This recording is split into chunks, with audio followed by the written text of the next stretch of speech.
Bonsoir tout le monde, salam alaikum. Donc c'est toujours Dr Zawi, maître assistant en infectiologie. On va voir ensemble aujourd'hui la troisième conférence qui est, qui est la rage. Donc comme objectif pédagogique ou éducationnel, donc à la fin du cours, nous devons savoir à décrire les circonstances évocatrices de la rage avec la clinique de la rage, les différents types de rage. Et il faut savoir, deuxième point, décrire la conduite à tenir face à une morsure, griffure ou blessure animale. Donc ce qu'il faut faire en cas d'une morsure ou d'une griffure par un animal, et c'est ça le plus important pour un médecin généraliste. Comme plan du cours, donc c'est toujours, on commence par une introduction, puis une virologie, qu'on va dire, on parler un petit peu sur ce virus, le virus qui cause la rage, l'épidémiologie, on a géré dans le monde entier, la physiopathologie, la clinique et les différentes formes cliniques de rage, l'évolution de rage, malheureusement, si rage est déclarée, la maladie est déclarée, il n'y a pas d'évolution parce qu'une rage déclarée, c'est mortel, c'est une évolution fatale. Le diagnostic positif, c'est pas vraiment très très important parce que le diagnostic de la rage, en fin de compte, il se fait sur la clinique et le traitement. Le traitement, c'est surtout parce que pour la rage, il n'y a pas de traitement. Il faut savoir ça. Une fois la rage, elle est déclarée, pas de traitement, le malade va mourir malheureusement. Mais notre rôle comme étant médecin, c'est que faire pour éviter la survenue de la rage. Pour introduire, c'est quoi la rage? Donc, c'est une atteinte, donc c'est une encéphalomyélite, atteinte de l'encéphale, aiguë, qui touche les mammifères, y compris l'homme.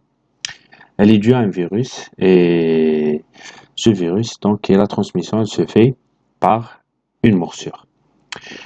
J'insiste sur ce point-là, la rage, une fois déclarée, l'évolution, elle est fatale, donc c'est la mort. Il n'y a pas de traitement une fois la rage, elle est déclarée. C'est quoi le virus? Ce virus, c'est un virus neurotrope, c'est un virus à ARN. Il fait partie de la famille des rhabdovirus, le genre Lyssavirus.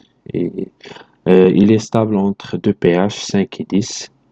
Il est inactivé par les solvants des lipides, donc il est sensible et inactivé à 60 degrés Celsius en 35 secondes. Sur le plan épidémiologique, surtout le réservoir de la rage, donc nous avons la rage canine ou la rage citadine, où le chien, si c'est en Afrique, voilà ce qui nous intéresse, donc où le chien est le vecteur, et en Algérie en particulier, ça se voit donc dans les pays en voie de développement, donc où le chien est le principal vecteur.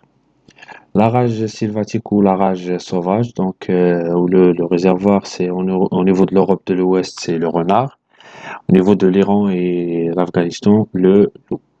Pour dernier type de rage, la rage des chiroptères, surtout au niveau de l'Amérique centrale et l'Amérique du Sud. Le réservoir, c'est la chaussure. Là, nous avons une carte qui nous montre la répartition de la rage, de l'absence ou la présence de la rage dans le monde entier. Donc, c'est une carte de l'OMS de l'année 2008. Donc, vous voyez l'Algérie toujours malheureusement dans une zone avec un grand risque rapique. Par contre, si vous voyez l'Europe par rapport à l'Europe, le risque il est vraiment très minime. L'Afrique, pratiquement tout le continent africain, le risque rapique il est très très très important. Donc vous voyez, c'est surtout les pays en voie de développement présentent un risque rapique très très élevé. Cette carte, c'est concernant l'année 2008. Nous avons une autre carte concernant l'année diffusée par toujours dans le site de l'OMS, l'année 2012. C'est pratiquement, il y a eu quelques changements pour quelques pays qui sont vraiment améliorer leur statut, etc. Mais toujours l'Afrique, c'est en rouge, donc un risque très élevé pour rage, sauf au niveau ici, le Sahara, le Sahara al-Gharbiyya, donc où le risque, le Sahara occidental, il n'y a pas vraiment de données pour, donc on ne sait pas, il y a pas de données. Les cas de rage déclarés pratiquement chaque année en Algérie, on a une vingtaine, trentaine de cas de décès malheureusement par l'âge. Et ça, c'est les cas déclarés. Sûr que le nombre est beaucoup plus élevé. En 2020, en 2019, pardon, le ministère a déclaré 20 cas de rage déclarés. Toujours épidémiologie, chapitre épidémiologie, la transmission. C'est très important de connaître la transmission de ce virus. Donc, la transmission se fait principalement par la morsure, par des animaux infectés, donc une morsure par un animal infecté, ou une griffure, excoriation cutanée, ou léchage d'une plaie ouverte. Donc, léchage d'une plaie ouverte ou une muqueuse saine. Donc, il faut que la plaie soit ouverte. Ou par rapport à la muqueuse, même un léchage de muqueuse saine, soit buccale, nasale ou oculaire, ça représente un risque. Par contre, il faut une plaie ouverte. Donc, le léchage d'une peau saine ne représente aucun risque. Le chien, il est infectant 7 jours avant l'apparition de la symptomatologie de la rage. Donc,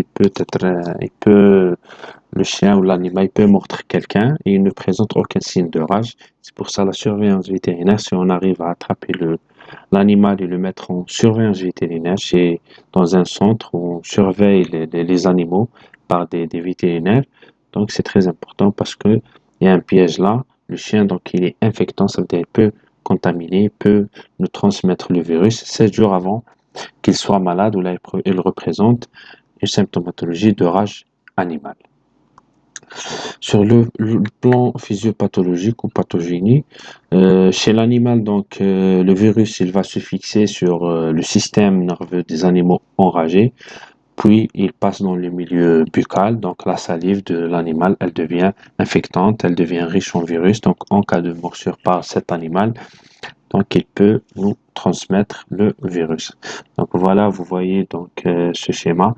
Après une morsure contaminante, il y aura une petite multiplication locale du virus et puis on aura une infection centripète des neurones vers le cerveau. Donc le virus, il va être acheminé par ces neurones-là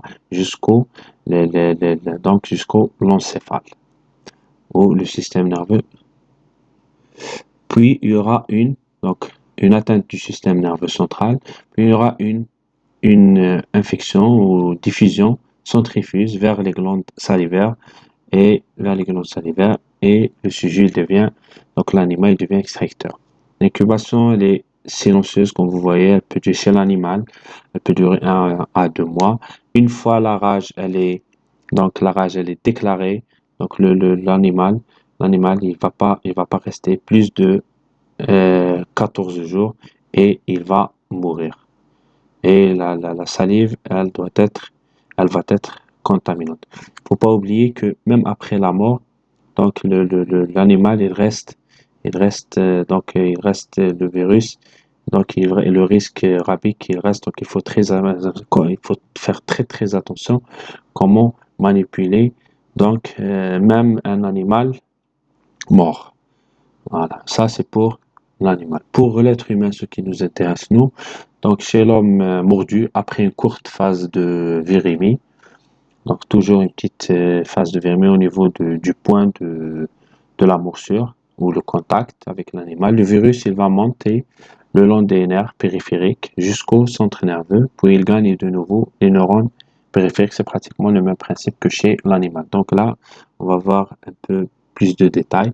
Donc il y aura une inoculation par une morsure à ce niveau-là, avec une multiplication du virus donc in situ dans le muscle au niveau du point de la morsure, donc une entrée dans le système nerveux périphérique par les terminaisons nerveuses. Donc il y aura une diffusion ascendante donc centripète, donc jusqu'au là, voilà, jusqu'au là, ça c'est important, jusqu'au ce point-là, la réplication dans le ganglion dorsal. Tout ça, tout ça, ce qui est, pourquoi on l'a mis en rouge, tout ça, ça prend du temps pour que, parfois ça prend beaucoup de temps pour que le virus acheminé donc à partir du point de la morsure jusqu'au le ganglion dorsal. Parce que jusqu'au là, on peut intervenir. Pourquoi c'est mis en rouge et c'est mis place pour la sérovaccination en urgence. Donc, le bon Dieu, Allah subhanahu wa ta'ala, nous a donné le temps pour agir, pour éviter le pire, pour éviter la, la, la, la déclaration de la rage ou la survenue de la rage. Donc, tout ça, c'est cette période-là où le virus n'est pas encore arrivé donc au niveau de la moelle épinière. Donc, on peut agir, on peut traiter, on peut donner soit le sérum plus vaccin. Parfois, dans le vaccin, on va voir tout ça en détail à la fin du cours pour concernant la conduite à tenir après un risque. Donc, un risque post-exposition. Donc, jusque-là, on peut agir. Une fois le virus il arrive au niveau à ce point-là, c'est ce qu'on appelle le point de non-retour. Et là, malheureusement, on ne peut rien faire pour le malade. Là, il y aura une progression toujours ascendante dans la moelle épinière. Une fois le virus arrivé à la moelle épinière, donc il va arriver au niveau des structures encéphaliques qui va l'infecter. Donc il y aura une infection de diverses structures encéphaliques et puis il y aura une diffusion centrifuge. Donc ici, il y avait une diffusion centripète, le virus il monte et acheminé par le système nerveux périphérique jusqu'aux les structures encéphaliques. Une fois ici, il va se multiplier. Donc il y aura une diffusion descendante par le système nerveux sensoriel et autonome vers la rétine, la cornée, les glandes salivaires et la peau. Donc et là, c'est la rage alpha-tètre déclarée malheureusement pour ce malade qui va mourir par la suite. Ça sur le plan physiopathologique. Cliniquement, c'est quoi la rage? Donc surtout donc elle touche l'homme, surtout les enfants et surtout les garçons. Donc pourquoi les enfants? Parce que généralement ils ont la même taille comme le chien. Donc c'est pour ça qu'ils sont faciles pour être mordus. Donc après une incubation qui est silencieuse, donc qui va durer en moyenne, donc cette incubation de 40 jours avec des extrémités de donc un extrême de 2 ans. Donc donc j'insiste sur ça, cette longue incubation. Donc elle peut être mise au profit d'une sérovaccination capable d'induire une immunisation avant que la maladie ne se déclare. Donc, c'est 40 jours ou cette incubation qui est un petit peu longue. Donc, c'est c'est en notre faveur pour bien prendre en charge ce patient et le protéger par soit le sérum, vaccin ou le vaccin seul. Parfois, malheureusement, l'incubation est courte, en moins de 7 jours, en cas de morsure grave, ou la morsure lorsqu'elle touche les zones qui sont richement innervées, la tête et le cou, le membre, donc la tête, le cou et les extrémités, surtout les extrémités du membre supérieur, les doigts et la main.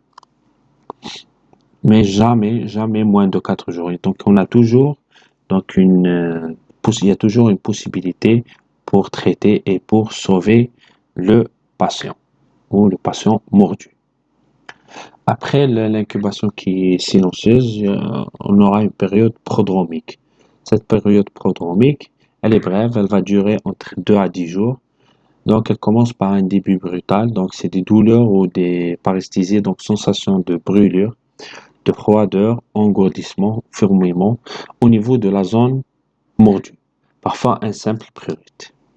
Puis, il y aura une atteinte de l'état général, donc une fièvre qui est inconstante, asthénie, malade, ils sont pas bien, il est asthénique, un malaise, quelques signes respiratoires, toux, dyspnée, etc.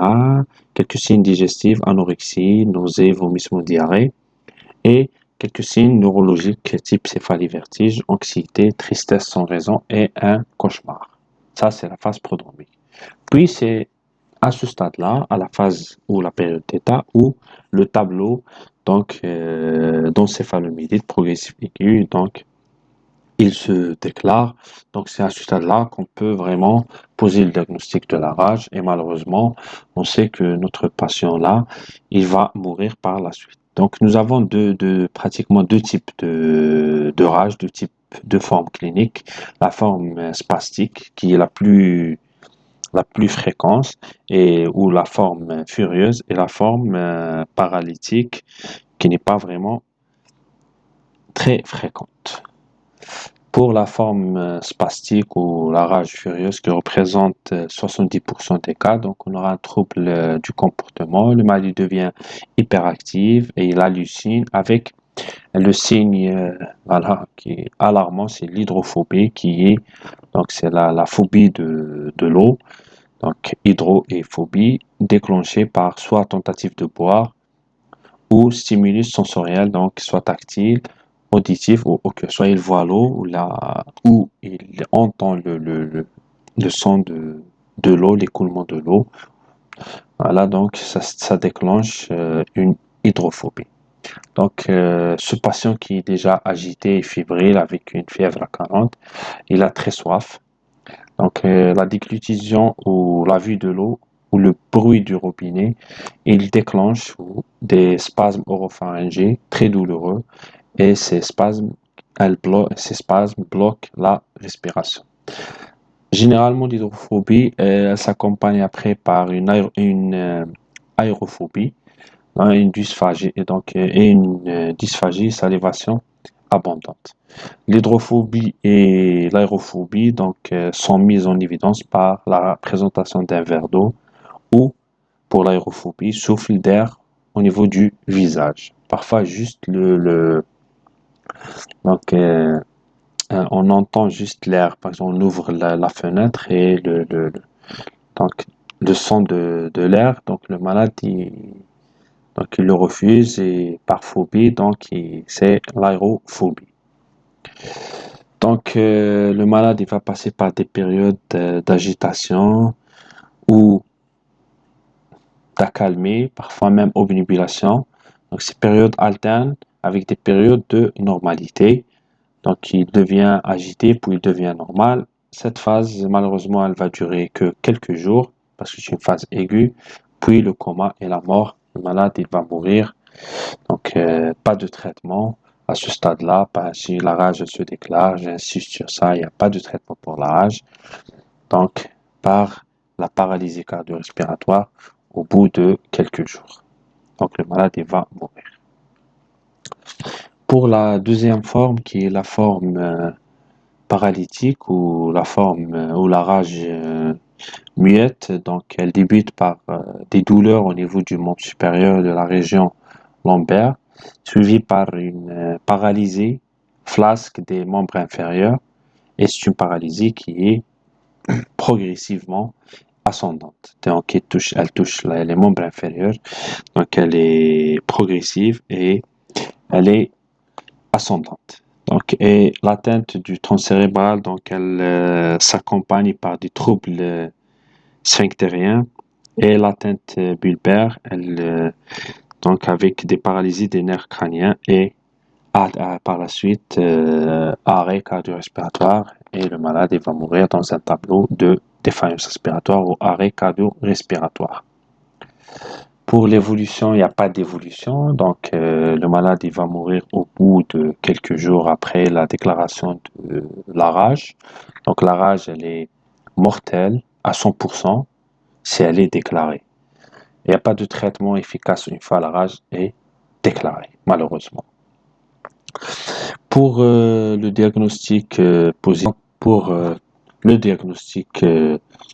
positif, chez l'animal, en post-mortem, on fait un prélèvement du cerveau ou des glandes salivaires. Chez l'homme, on isole, donc il y a plusieurs méthodes de diagnostic. On peut isoler le virus par immunofluorescence, des prélèvements de la salive au SCR. On peut l'isoler en culture cellulaire, mais ce qui est vraiment recommandé actuellement dans les pays développés, parce qu'en fin de compte, le diagnostic il nécessite un laboratoire donc de référence, un laboratoire qui a beaucoup de qualité. Donc, on peut faire appel au RT-PCR, donc la PCR en temps réel. On fait donc des prélèvements, parfois des prélèvements de la salive. On recherche le virus au niveau de la salive par la PCR ou au niveau de la biopsie cutanée au niveau de la nuque. Si on fait l'ANAPAT, donc la mise en évidence, donc la biopsie, la mise en évidence des lésions spécifiques. Donc ces lésions spécifiques, c'est quoi? C'est la présence du corps de Nigri, c'est quoi ce corps de Nigri? Qui est une inclusion acidophilique. Cette inclusion, c'est quoi? C'est des corpuscules viraux déposés au niveau des cellules pyramidales qu'il faut rechercher les cellules et les ganglionnaires du cerveau. Donc, il faut acheminer les prélèvements rapidement, le plus tôt possible, avec des conditions de transport, donc sous froid, etc., à un laboratoire de référence. En Algérie, malheureusement, nous avons un seul laboratoire de référence qui peut nous aider et nous faire la recherche de ces coordonnées gris ou faire la PCR, etc. C'est l'Institut Pasteur d'Alger, voilà, à Alger. Pour diagnostic différentiel, donc pour la rage furieuse, vu qu'il y a des spasmes, donc on peut penser à un tétanos, spasme oropharyngé, ou une manie. Pour la rage paralytique, vu qu'il y a une paralysie ascendante, donc on peut penser à une poliomyélite, mais la poliomyélite, elle est éradiquée en Algérie, vu la vaccination et la couverture vaccinale. On pense, deuxième lieu, à une méningo-myélite. Donc, tout ça, c'était pour la rage, le virus. Donc, c'est un virus ARN. Il fait partie le genre des lysaphivirus, etc. Là, le deux types de formes cliniques de rage. Non, mais tout ça, c'est juste pour connaître la rage, pour à la fin dire que le malade, il va mourir. Notre rôle, c'est notre conduite à tenir devant une, une morsure. Devant une morsure. Donc, notre traitement prophylactique, parce que, comme vous savez, il n'y a pas de traitement pour la rage. Si la rage, une fois elle est déclarée, malheureusement, le malade, il va mourir. Donc, notre rôle, c'est bien avant, c'est de prévenir la survenue de la rage. Donc, donc si je vous pose un jour la question de c'est quoi le traitement de la rage, vous n'allez pas me répondre c'est laver la plaie ou vaccination, sérothérapie. Vrai. Généralement, c'est ce qui m'arrive souvent avec les externes. À la fin du cours, lorsque je pose la question du traitement de la rage, ils commencent à me réciter traitement local, traitement vaccination. Non, c'est faux. Si la rage elle est déclarée, il n'y a pas de traitement de la rage. La rage elle est mortelle, donc elle est quasiment mortelle dans les 7 jours une fois elle est déclarée. Donc notre rôle c'est notre conduite à tenir ou notre attitude thérapeutique après une exposition au risque rabique. Donc nous avons une plaie, donc il faut un traitement local. Donc qu'est-ce qu'il faut faire? Donc avant tout, donc il faut un traitement local, un traitement local qui n'est pas spécifique. Donc toute plaie, elle doit être lavée abondamment à l'eau savonneuse. Elle doit être rincée, elle doit être désinfectée par les antiseptiques, un antiseptique iodé ou l'ammonium quaternaire, c'est le meilleur. Mais pas forcément l'ammonium quaternaire, si on ne l'a pas, on peut utiliser l'alcool à 70 degrés ou les dérivés iodés. Donc, et pour la suture, donc on peut suturer, c'est un préparage soigneux et cette suture, on peut la retarder quelques heures, 24 à 48 heures après. C'est juste pour laisser le temps, parce que l'idéal, c'est d'infiltrer la plaie par le sérum antirabique. Donc, s'il y aura une indication de faire la sérothérapie, donc il vaut mieux infiltrer le sérum au niveau de la plaie. C'est pour ça, c'est juste une plaie qui ne présente pas un risque donc hémorragique ou un problème d'esthétique. Donc là, on donne donc le temps pour l'infiltration de la plaie par un sérum antirabique. Le problème qui se pose surtout lorsque le malade il se présente au niveau des urgences médico-chirurgicales, que ce soit au niveau du CHU ou de l'OHU, donc au niveau des structures donc des urgences, il n'y a pas le sérum, il n'y a pas le vaccin pour pouvoir infiltrer sur place. Donc le sérum et puis suture, etc. Donc on doit obliger donc le malade à partir parce que la prise en charge ce traitement prophylactique ou cette attitude thérapeutique après l'exposition, elle se fait au niveau des centres antirabiques et ces centres antirabiques donc se trouvent au niveau des EPSP au niveau d'Oran. Donc il y a le PSP Médionné, le PSP Signa, le PSP Sidria, donc il y a le PSP Front de Mer, Emir Khaled Al-Kmin, il y a les Amandiers, etc. Donc tous ces centres antirabiques là où il y a donc la garde H24 avec un médecin et tout. Donc c'est des centres antirabiques qui prennent en charge le sérum et la vaccination.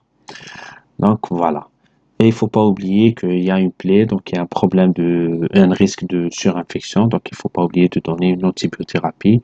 Donc surtout, antibiotiques à viser, on vise le staph, parfois les anaérobes, etc. Il faut pas oublier la prophylaxie du tétanos. Donc normalement, vous avez vu tout ça au niveau pendant le cours du tétanisme pour la prophylaxie du tétanos. Donc tout ça, c'est le traitement local. Puis on va passer au traitement antirabique. Et tout ça, c'est pour le traitement prophylactique, pas le traitement de la rage. J'ai juste sur ça. Avant de parler du traitement antirabique dans le centre antirabique, il y a une chose très importante, il faut apprécier le risque de transmission de la rage. Donc, et l'évaluation du risque de transmission de la rage et en conséquence la décision de débuter une prophylaxie post-exposition, elle dépend. Elle dépend de quoi? Donc généralement de la zone géographique. En Algérie, donc il n'y a pas de problème, donc c'est pratiquement tout le pays, donc il est considéré comme où il y a le risque de rage et il dépend de l'animal. Parfois c'est l'espèce en cause comme en Algérie, le vecteur c'est le chien, on peut avoir donc le chat, etc. Le mode de vie de l'animal, vie domestique ou vie sauvage, le comportement de l'animal, donc la possibilité d'organiser ou non une surveillance vétérinaire, parce que c'est l'idéal, parfois c'est l'animal il est normal et il est domestique, par exemple on peut avoir une surveillance vétérinaire. Donc la décision elle peut différer, elle peut être différente. Voilà, la nature ou la localisation du contact, donc la morsure, la griffure, léchage. Lorsque la morsure ou le contact au niveau j'insiste sur ça, les zones richement innervées, où il y a beaucoup de fils nerveux, les extrémités et le visage par rapport à les autres parties du corps. Donc ça, c'est très très important lorsque la plaie, elle est au niveau du visage ou ou le visage ou les extrémités. C'est pas comme les autres parties du corps parce que le visage, c'est tout près du cerveau et il est richement innervé. Le statut de l'exposé, soit peut-être il était déjà vacciné au préalable contre la rage et l'immunodépression. Et l'animal, le diagnostic de la rage clinique de la rage chez l'animal il est difficile, mais le signe le plus constant généralement est le changement de son comportement. Là, je parle de l'animal lorsqu'on arrive donc à avoir et attraper cet animal. Mais généralement, ce qu'on voit en Algérie, généralement à Oran, pratiquement tous les malades qui se sont présentés pour des morsures où l'animal donc c'est pas un animal donc domestique, c'est des animaux errants, donc c'est pas donc c'est voilà, donc on n'arrive pas à les attraper. Donc, et donc l'animal, le siège de la morsure. Donc, les morsures, j'insiste sur ça. Les morsures de la face, du cou, des extrémités et des muqueuses sont les plus dangereuses. Donc, en raison de la richesse de ces régions en filets nerveux et la nature du contact, donc les plaies ou les griffures, etc. Tous ces critères-là donc rentrent dans la prise en charge et la décision thérapeutique. Pour revenir donc au traitement thérapique, donc nous avons donc c'est un traitement qui se fait au niveau des centres thérapiques en fonction du risque rapique, ce que je viens de citer. Donc il y a deux traitements, soit un vaccin ou un vaccin plus un sérum. Donc le vaccin utilisé, c'est des virus donc inactivés en sous-cutané selon un schéma protocole, soit donc on peut donc donner un schéma par exemple le SN, donc J0, J3, J7, J14, J 1 mois puis J 3 mois. On peut donner un protocole dit Zagreb, donc le premier jour deux injections dans deux sites différents. Par exemple, une injection au niveau du muscle deltoïde droit et l'autre injection au niveau du muscle deltoïde gauche. Puis à J7, le rappel à J7 et à J21. Ça, c'est le protocole Zagreb. Le sérum, donc c'est selon la méthode de Besseredka. Donc un sérum provenant des chevaux, donc animal, un sérum d'origine animale, donc de chevaux hyperhumains, s'administre à la posologie de 40 unités par kilo, ou le sérum, donc les anticorps d'origine humaine, donc soit équine, soit humaine, donc humaines spécifiques qui sont dosées à 20 unités par kilo. Donc on a géré, on utilise toujours le sérum d'origine donc équine, c'est à 40 unités par kilo. Pourquoi on n'utilise pas de l'autre sérum d'origine humaine? Parce que c'est un sérum qui coûte très très très cher. Voilà. Donc le traitement antirabique post-exposition, ça c'est les recommandations de l'OMS. Pratiquement c'est le même tableau, c'est les mêmes catégories. Donc il y a trois catégories, catégorie 1, 2 et 3. Donc et ces catégories, ils dépendent donc la prise en charge et la décision dépendent de la nature du contact avec l'animal sauvage ou domestique, présumé enragé ou dont la rage a été confirmée, ou encore un animal qui ne peut pas être placé en observation. Donc un animal ou un chien errant. Donc la catégorie 1, c'est contact ou alimentation de l'animal. Donc contact avec l'animal, contact simple avec l'animal ou l'alimentation de l'animal. Donc là, si vraiment notre anamnèse, notre interrogatoire est fiable, on fait rien parce qu'il y a pas eu de contact sérieux par morsure, par léchage d'une plaie ou léchage d'une muqueuse saine.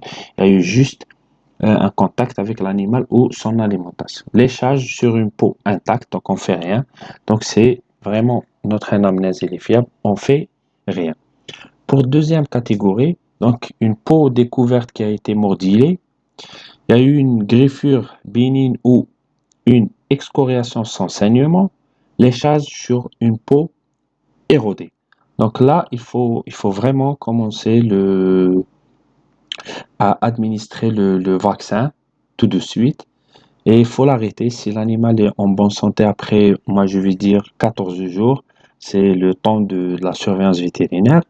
Et si on a fait, par exemple, on a procédé à euthanasier cet animal, donc la recherche de la rage par des techniques de laboratoire appropriées, que ce soit la recherche du corps de Nigri ou la recherche par la PCR, elle revient négative. Donc là, on peut vraiment arrêter le traitement. Mais en cas de catégorie 2, il faut commencer un vaccin tout de suite, c'est une urgence. Bon, là, parce que dans le schéma algérien ou le tableau algérien, que je vais vous donner tout à l'heure le protocole ou l'instruction du 2016 du ministère de la Santé de notre pays, l'Algérie.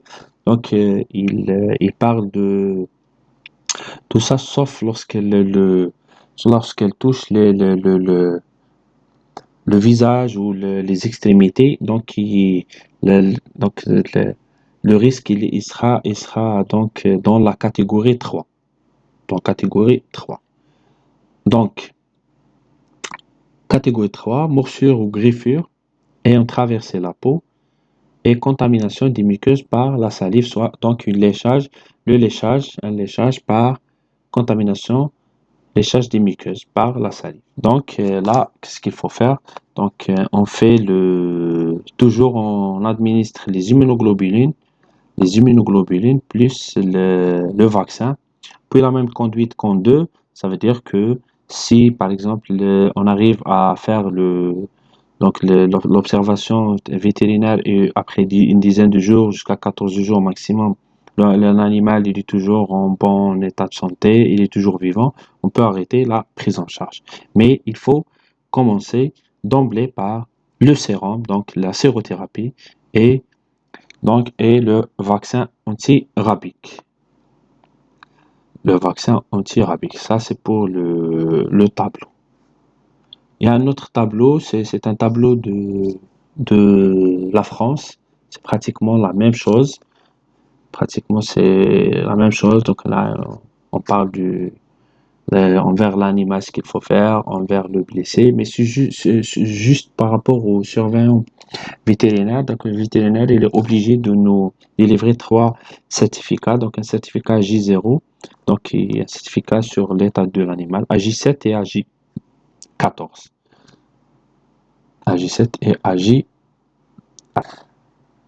On va terminer maintenant par la prophylaxie. Donc une prophylaxie, le traitement donc, général. La rage, il ne faut pas oublier que c'est une maladie à déclaration obligatoire, il faut déclarer. Il ne faut pas oublier d'abattre les chiens errants tout en respectant l'équilibre naturel de la race animale sauvage. Et l'idéal, c'est de vacciner les animaux domestiques. C'est ça le remède en fin de compte, parce que pourquoi au niveau des pays développés, la France, l'Espagne, les pays européens, l'Amérique, les États-Unis, le Canada, il y a pas de cas de rage. Parce que, en fin de compte, tous les animaux domestiques, c'est des animaux qui sont vaccinés. Pas oublier la vaccination des personnes à risque professionnels comme les forestiers, les vétérinaires. On donne donc un vaccin inactivé, il est bien supporté, sans contre-indication. Donc, c'est le vaccin anti-rabique avec un protocole de l'OMS, donc à J0, J7, J28, puis un rappel à 1 an, puis tous les 5 ans. Donc là, c'était la prophylaxie. Je voudrais juste vous parler un petit peu sur la note ministérielle. Donc la note ministérielle qui parle donc c'est une instruction numéro 5 que vous voyez ici, donc numéro 5 du 14 février 2016, relative à la conduite à tenir devant un risque rabique. Là, on ne parle pas de rage, mais on parle de risque rabique. Donc voilà. Qui parle un peu de tout, les léchages, les griffures, les morsures. Voilà, la nature de l'exposition dont je vous ai parlé tout à l'heure, le grade 1, grade 2 ou catégorie 1, catégorie 2, catégorie 3. Donc, on a géré la nature de l'exposition classée en 3 catégories, c'est comme l'OMS.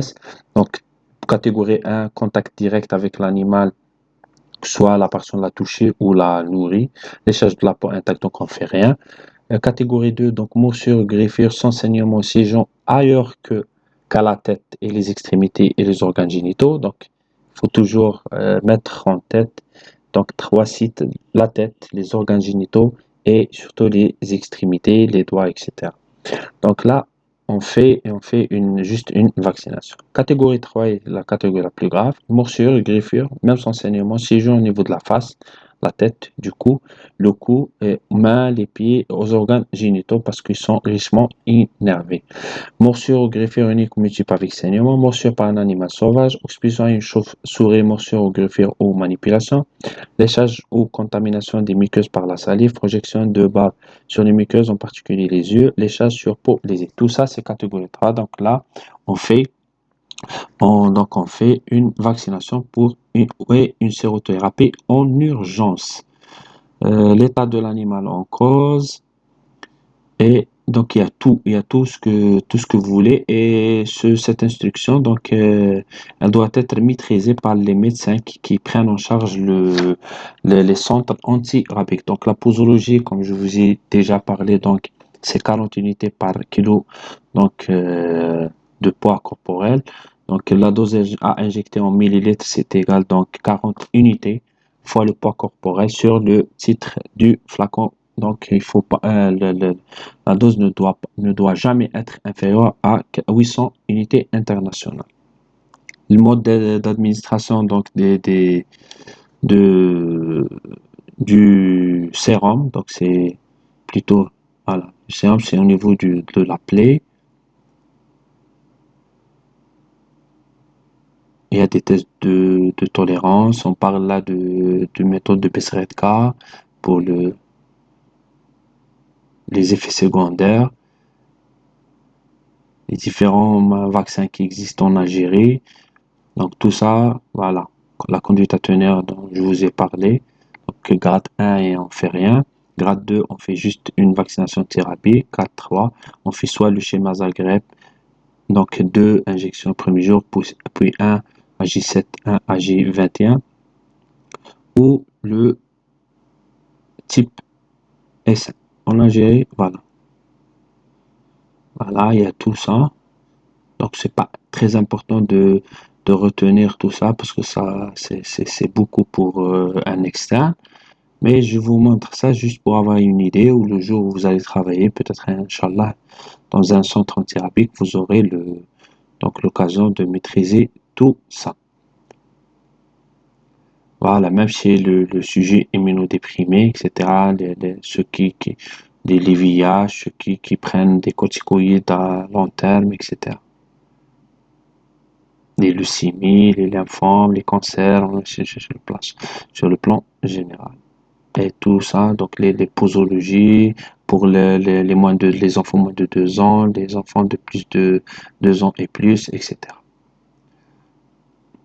Voilà, c'est détaillé jusqu'à la fin, même le traitement antibiotique pour l'adulte, on peut donner comme antiseptique, donc plutôt anti-staph, amoxicilline, acide clavulanique, c'est l'augmentin. On peut donner la doxycycline en deuxième. Et attention pour la femme enceinte, donc la doxycycline est contre-indiquée, donc on donne l'augmentin. Les enfants de plus de 8 ans dans l'augmentin, on peut donner la doxy. Pour les enfants de moins de 8 ans, on n'a pas le droit de donner la doxycycline parce qu'elle est contre-indiquée. Voilà, tout ça est signé par le directeur de la prévention. Donc, c'est l'instruction numéro 5 du 14 février 2016. Donc, vous pouvez la télécharger dans le site santé.dz, instruction 05 rage 2016, et c'est un fichier PDF. C'est un fichier PDF. Voilà, pour terminer notre conférence, il ne nous reste pas beaucoup. Donc, il faut juste, voilà, il nous reste, je pense, que quelques QCM à faire.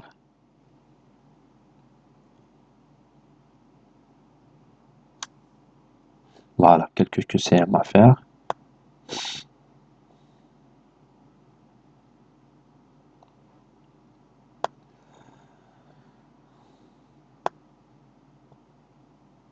Donc, les propositions suivantes concernant la rage sont exactes à l'exception d'une seule, laquelle?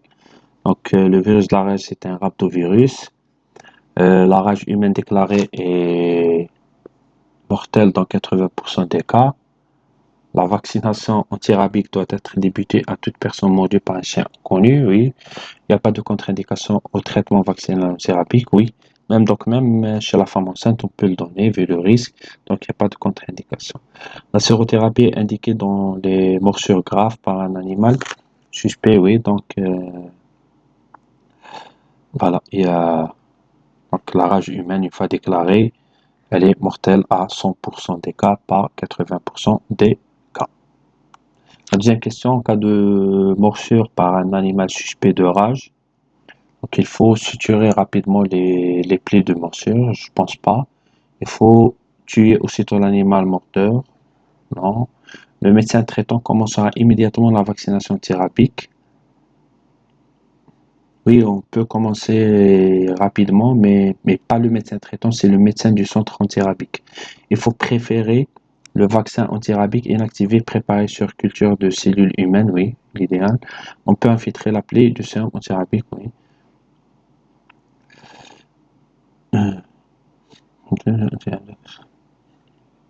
Voilà, les deux réponses justes. Donc, il ne faut pas suturer rapidement la plaie parce qu'il faut donner le temps pour le sérum. Donc, il ne faut pas tuer l'animal mordeur aussitôt. Donc, et le médecin du centre antirabique qui va commencer la vaccination antirabétique. Voilà. La troisième question, et je pense que c'est la dernière, concernant la rage. Il existe que la rage est une infection donc transmissible par des animaux domestiques, oui, possible, soit domestique ou sauvage, c'est pas important. Donc c'est un animal qui est enragé.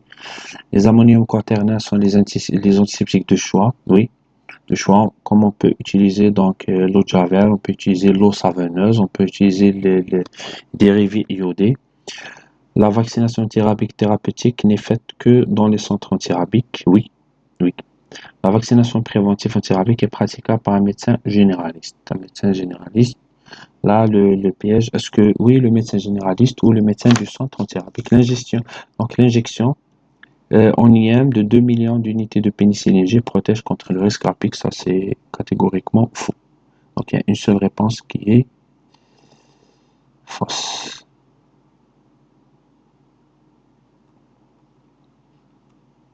Bah, on vient de terminer notre troisième cours, mes chers externes, mes chers collègues étudiants. Donc, je vous souhaite bonne chance et on reste à votre disposition pour des questions. On reste, Inch'Allah, que cette pandémie elle va disparaître le plus tôt possible pour que qu'on puisse vous voir au niveau de notre service pour faire le stage et voir un petit peu c'est quoi la pathologie infectieuse classique, pas le corona, pas le Covid, parce que ce qu'on nous vivons actuellement, on est branché 100% Covid, Covid. Donc, je vous souhaite bonne chance et voilà, à la prochaine. Donc, il reste une seule conférence concernant les hépatites virales. Ben, ciao.